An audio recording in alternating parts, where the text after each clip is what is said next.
A honest review of women's suffrage. Okay, let's talk about it. Should women have the right to vote? Let's find out together. Women are capable of many things, but voting well doesn't seem to be one of them. I absolutely agree. I think women can do a lot of good things in this world. However, when it comes to the overwhelming majority of women, I don't believe they have the ability to vote with their brains. They only vote with their hearts. And the problem is with uninformedness being on an all-time high, when you have a large collection of individuals that vote for what makes them feel good versus what has practical nature would actually better our country and not make us feel like we're doing the right thing. Because these people believe in you can do whatever you want. You can be whoever you want to be. Okay, well, that gets to a point where now men are chopping their dicks off and saying that they're women and jerking off in women's restrooms. Not really good to promote that shit.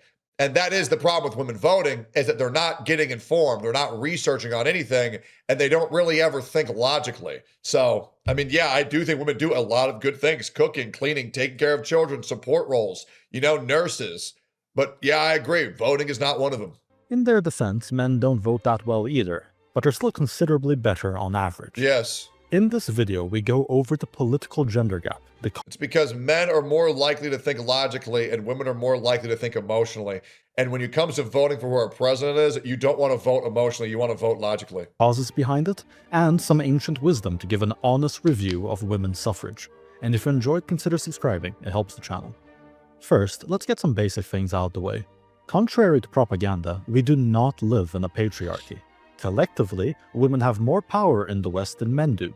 Yes. We live in democracies where everyone can vote, and women both outnumber men and have a higher voter turnout. Oh, Western voting is fucking cooked because everybody's vote counts the same. I believe there should be a weighting system. Like if you're a migrant who moved here, your vote should count for 1/1000th of a person who was born here. And then the vote should also scale off of your IQ scores. I do. And if you're like a 69 IQ Somalian, your vote should be worth 1/10,000th of what a person who's like a 120 IQ white individual who was born here in like Oklahoma. And you can call me fucked up, but that's the way we fix our country. There's in no world where all votes should be the same.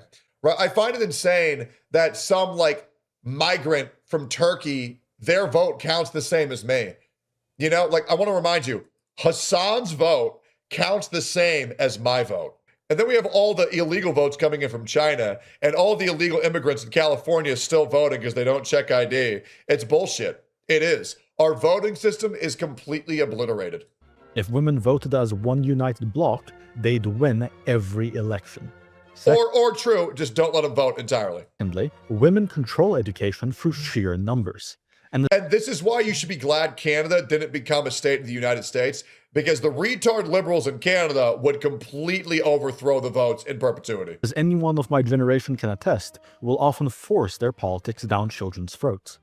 Thirdly, women control the professional environment through HR, again through numbers, to the point where we've even had cases of HR ladies on social media openly saying that if you post right-wing content, they won't hire you and they will ruin your reputation with other companies. True. And lastly, the consistent pro-woman bias in family courts have given them asymmetric leverage in marriages. People do not understand how family court, civil court, women can do whatever the fuck they want if they just cry and lie a little bit. It is unbelievable. And then you get a female judge and you're a guy, you're fucked. The only power men still have in our societies are reactive. They have the power to use force, for obvious reasons, which they simply don't nowadays. And they have productivity, because despite of all the efforts we went through to get women into the workforce, they have not occupied the essential jobs that keep society running. And I doubt the endless Zoom meetings would be missed. So men could theoretically go on strike, refuse to maintain essential services, and force change. True. But as long as the status quo remains, women collectively are in charge. So what have they done with all this power? The Greek playwright Aristophanes, referred to as the father of comedy, wrote a play 2,400 years ago where he predicted the outcomes of what would happen if women took control of politics, called the Assembly of Women. His predictions included massive welfare expansion and equity focus, enabling free riding and draining the treasury, hostility to private property and private relationships, erosion of the family unit with the state as a substitute provider, weakened commitment, chaotic dating markets, and ironically fiercer female competition, as well as the punishing of masculine traits leading to more effeminate men. Yep. Aristophanes was eerily He predicted that shit to a T. Is that not ridiculous? Prescient, with modern voting data showing women, on average, strongly backing the patterns he warned about. Yep. An 8 to 15 point swing over men in favor of increasing welfare beyond its already extensive size, a 20 point swing in favor over men in support of increased gun control, and as much as a 15 point swing over men in favor of mass immigration. And it sucks because not all women are like this. But the problem is the majority of them are. Dude, I bet you guys probably don't even know a woman in real life who's conservative. I would say 90, 95% of y'all don't even, outside of my community, you guys don't even know a right-wing female. You don't. You don't. They're all, oh, Kamala Harris should have won. Oh, fuck Donald Trump. Oh, ICE is evil. Oh, all fucking Black Lives Matter. Oh, transgenders' rights. And you know I'm right. You know I'm right. Outside of this community, you don't know one. And perhaps something not even Aristophanes would have predicted, 56% in favor. Unless they're your girlfriend or your wife, and you had a good conversation with them. Of killing their own unborn kids for any reason. A 15-point gap compared to men. Look. And you saw that, right? 56% of women believe that you should be able to kill your baby at any time for any reason. And this ties into this. Look at this. Massachusetts House passes bill for abortions up to birth, which means you can abort a 8-month-old baby guilt-free. This is your fetus at 8 months. I'm sorry. That's not a fetus. That's a fucking baby. I firmly believe at 7 weeks, they are not a clump of cells. They're telling you, this is what a 7-week fetus looks like. They're telling you that this is not a human being. They are telling you that this is not a child beginning to develop. That is insane. If you do not think that that is human life with its hands, its feet, its eyes, its ears, its head, its belly, you are out of your mind. Looking at the downstream socialist. Oh, by the way, my brother was born at 7 months. And they're telling you you can abort a child at 8.5 months. What are we talking about? Here's a better idea. If you don't want a baby, give birth to it and then put it up for adoption. Insane, right? Insane. Perfect. Declining families, rising spending, polarization. Assembly of Women feels less like satire and more like a warning. There are two clear patterns here. Firstly, many women are clearly voting to use the state as a substitute husband. Instead of men protecting and providing for their families, the state does it. But the last thing, I also firmly believe that before any woman gets an abortion, I believe they should be required to get an ultrasound and look at it before they are allowed to abort it. They should have to get ultrasounded, look at the image, and say, yes, I still want an abortion. They absolutely should. Every woman should be required to get an ultrasound before they are allowed to abort. The irony is, the state can only provide for them by taking resources from men. After all, the state itself does not produce anything. In essence, this is a form of forced disenfranchisement against men. Men's naturally advantaged ability to protect and provide was once leverage for them in the dating market. Leverage they could use to get a higher quality spouse. But by these being forcefully taken from them and given for free to women, men's value and agency have been vastly reduced. Yep. One of the only things nowadays that men get to keep entirely for themselves is their own physical attractiveness. Historically, physical attractiveness is a trait women would use for more leverage in the dating market. But since that's all that men have left for themselves, it explains the recent trend of men becoming so obsessed with their appearance. Looks massive. And as a result, becoming more effeminate. People blame dating apps and social media for the extreme focus on male appearance, but the fact that so many other aspects of masculinity have been forcefully substituted by the state seems like the greater cause. Since men are now less incentivized to acquire the necessary masculine skills to protect and provide, they'll do so less, and focus instead on more rewarding feminine traits, and as such the state will have less and less masculinity to draw on, ultimately leading to less provision and protection for society over time, as we're already seeing. There's some nuance though, because while women generally have been treating the state as a substitute husband, there are certain groups of women who will absolutely not vote this way. And the reason why that's even more dangerous is because the state of men is dropping rapidly, and the next time we get into a big war where more people will have to be called upon, our troops are getting weaker and weaker and weaker because we're growing weaker in peace. Peace breeds weakness. Peace breeds weak men. And it's a shame because women take over in times of peace because then there's no more need for men because we are the protectors. We are the defenders. And right now we are not needed because we have peace. And so women take over and they make us weaker. And it's a shame. And in fact, despise this behavior. That is, women who themselves have long-lasting successful relationships with men. I know, the daddy issues trope really is true. I'm telling you, if you want a good woman, they have to have a good relationship with their father. You really do. Otherwise, they become lived out retards. This is intuitive. The less successful a woman is in establishing a strong private relationship with a man, the more likely she is to try to use the state to redistribute masculinity towards her. Meanwhile, if a woman is successful in that pursuit, the less likely she is to want to share her man. This is effectively the libertarian versus welfare debate, except proxied through relationships. As such, societies that encourage promiscuity, polygamy, and non-commitment are effectively a form of socialism for undesirable women. As men and women continue to drift apart and fail to establish long-standing relationships, the more appealing this form of socialism becomes for them.